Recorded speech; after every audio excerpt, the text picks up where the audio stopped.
On December 2nd, 1823, U.S. President James Monroe was giving his annual State of the Union address to Congress when he threw in a couple of remarks about the United States' relationship with the powers of Europe.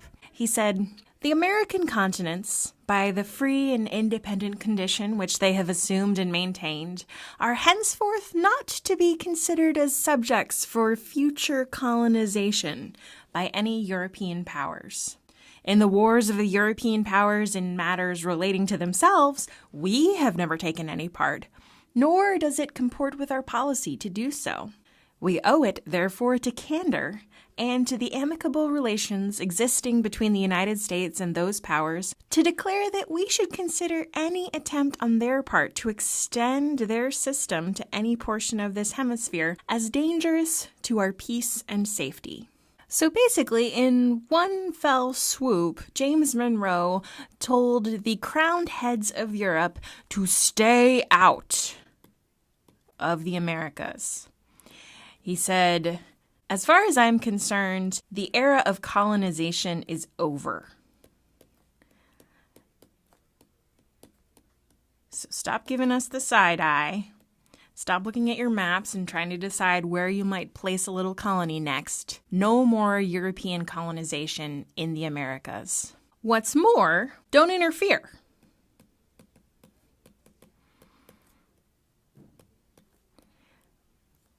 The Americas are the United States' concern, so we don't want the powers of Europe to meddle in any of the affairs of Latin America or South America. You can keep your system, and by system, Monroe meant monarchy,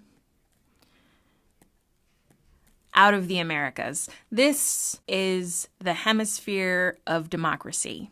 So this is an incredibly bold statement. Let's not forget here that the United States is not exactly a world power in 1823.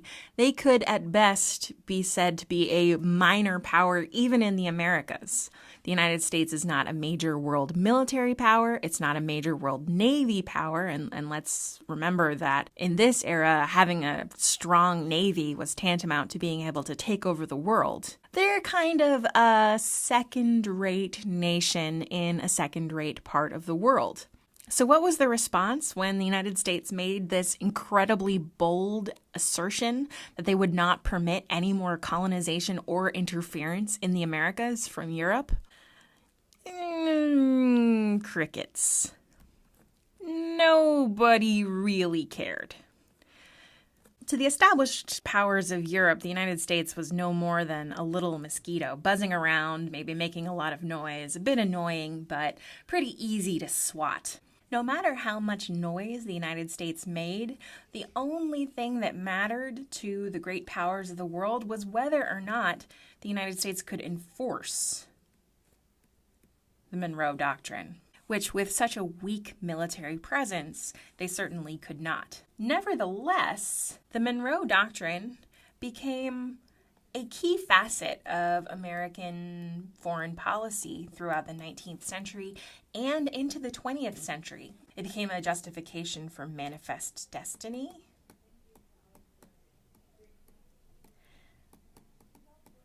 and would play a major role in the foreign policies of Teddy Roosevelt and Franklin Delano Roosevelt.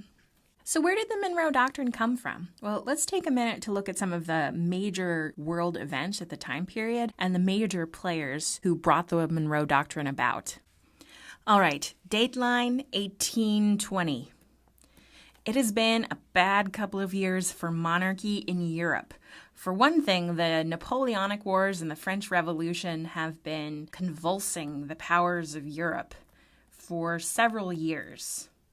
By 1815, the revolution has more or less finished and the monarchies of Europe have been reinstated. But This revolutionary fervor coming from the French Revolution, coming also from the American Revolution, has started to spread. And so movements for independence are now taking hold in South America. There's a Chilean movement for independence, Argentinian movement for independence, Venezuelan movement for independence. So they've kind of caught the democracy bug. And the people in the United States are cheering for their Southern brethren, saying, "Excellent work picking up democracy, breaking away from old-fashioned, monarchical, tyrannical Europe. We're totally on your side." But it's easier to make an independence movement happen when the home country is distracted with another war, aka the Napoleonic Wars. And once the Napoleonic Wars are over, the monarchies of Europe start saying, you know what? Since Spain is in control of these nations, now Spain has the time and energy to consider maybe putting down these revolutions. So they're no longer distracted by war, and they have the manpower and the bandwidth to think about maybe trying to reinstate or secure Spanish rule in South America, where nations have been in the process of revolution. Now, we don't know the extent to which Spain was actually planning on putting these revolutions down, but we do know that the United States and England were very concerned that the monarchies of the continent, France and Spain, might join together and try to put down all of these revolutions. Now, why wouldn't they want that? Well, for the most part, it kind of came down to markets. Now, if you think back to early American colonial society, the economic system was known as mercantilism. And mercantilism is the practice of colonies kind of existing to enrich the mother country. So all trade goes through the home country. And that means that the home country is going to be making sure that the colonies are not trading with any other international partners, because they want to be the ones who are enriched by the natural resources of the colonies. So when Chile and Argentina and Venezuela revolt from Spain, it means that their markets are now opened up to the United States and to England. And so England and the United States are not eager to see these new nations be returned to their colonial status, because thanks to mercantilism, they're not going to be able to trade with them anymore. So with this idea in mind, the British Foreign Secretary, a man named George Canning, approached the American Secretary of State, John Quincy Adams, and he said, "Why don't we make a joint proclamation between the United States and Great Britain saying that the powers of Europe should not interfere in the New World?" And John Quincy Adams thought, I'm not sure if I like you British folks. Remember that the War of 1812 had not taken place too long beforehand. The United States was not quite ready to be friends with the United Kingdom yet, and they were a little bit afraid that if the United States made a joint declaration with England, that it would seem a little bit like a flea on the back of a Rottweiler saying, "Don't mess with us or we'll bite you," right? The United States didn't have nearly the strength to actually make an equal partnership, so it might have looked a little bit like they were hiding behind the British in a joint declaration. But JQA thought this actually still sounded like a pretty good plan, so he floated the idea to President James Monroe. Now, there's kind of a movement of nationalism going on at this time in the United States. So even though the United States didn't technically win the War of 1812, they kind of felt like they had. And so they're busy kind of creating a new nationalist rhetoric in the United States. They're feeling pretty good about themselves. They stood up to their old foe of Great Britain and won, or at the very least didn't lose. But to them it was kind of the same thing. So John Quincy Adams crafts for James Monroe what will become known as the Monroe Doctrine. Now, Monroe is not only concerned about the possibility of European powers coming down here and trying to start fights with each other over the fate of South America. Monroe was also worried about Russia, who had recently made some territorial claims in Canada, saying that their territory should come all the way down there. And the Russians had started putting some forts on the coast of California, close to modern-day San Francisco. So Monroe sees the old monarchical powers of Europe sort of encroaching both from the north and the south here. And so, in 1823, he makes the announcement of the Monroe Doctrine. He says, no more colonization.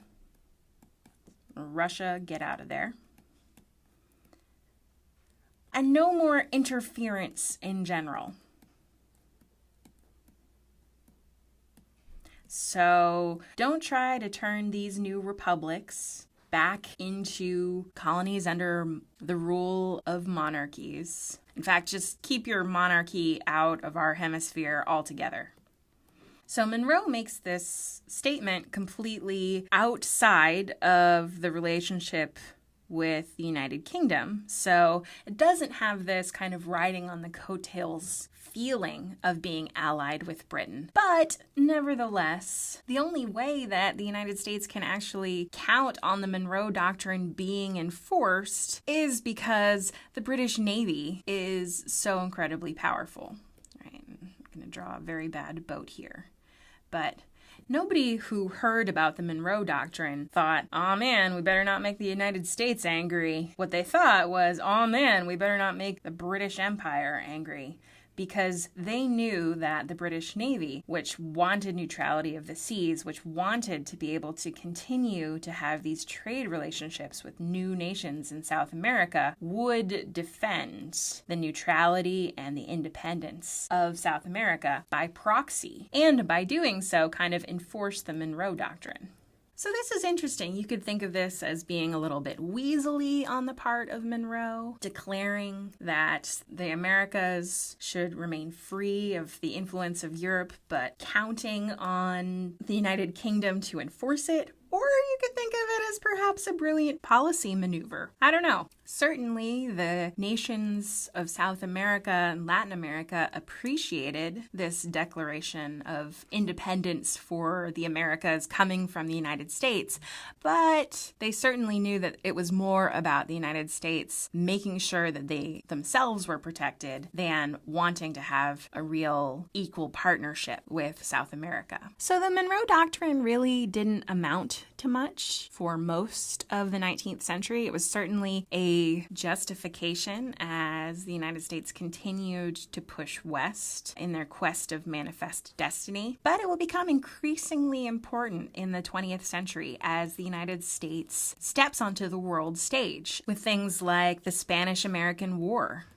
under the auspices of William McKinley and making famous Theodore Roosevelt, saying that the Caribbean is the province of the United States, and the nations of Latin America and South America, they're only to be dealt with through the United States. So you can see the Monroe Doctrine as a very early expression of the United States' intention to become a world power and to be the leading and most powerful nation in the Americas. And you can also see it as an expression of American isolationism, which will really be the leading aspect of American foreign policy up until the Spanish-American War. As early as George Washington's farewell address, Washington expressed the view that the United States should just not get involved in the business of Europe, that would only lead to heartbreak. Well, the Monroe Doctrine is now kind of taking not only that idea that the United States should not become involved in the affairs of Europe, but also turning it around and saying that Europe should not become involved involved in the affairs of the Americas, drawing an even stronger barrier between the Old World and the New.